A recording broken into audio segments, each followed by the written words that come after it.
Now it's a spending spree Citi calls ridiculous. Investors are getting back in the saddle with junk bonds. So far this year, almost $100 billion of them have been sold. That's a 62% increase on last year.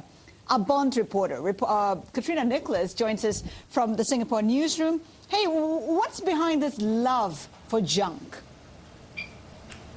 Well, you know, as the world seems to be recovering from this global economic slowdown that we've been having, investors are more and more confident that companies won't be defaulting on their debt.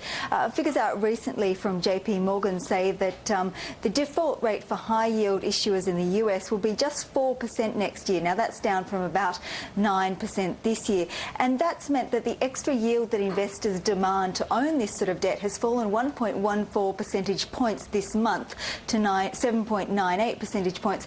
And it's a pretty similar story here in Asia. The extra yield that investors demand to own this quite risky sort of debt is now sitting at 3.2 percentage points. That's down from a whopping 12.22 percentage points back in October last year, right after the collapse of Lehman Brothers. So investors embracing junk, how has that been reflected in sales numbers?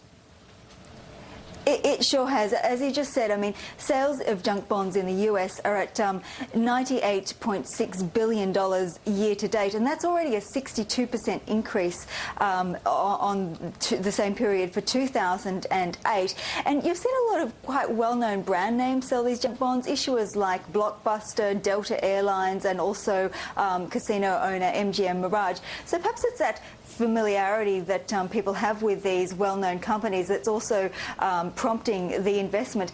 Here in Asia, the numbers aren't so great. Sales this year of junk bonds total $2.1 billion, but that's still 20% up on where we were last year. All right, Katrina, thank you so much for that.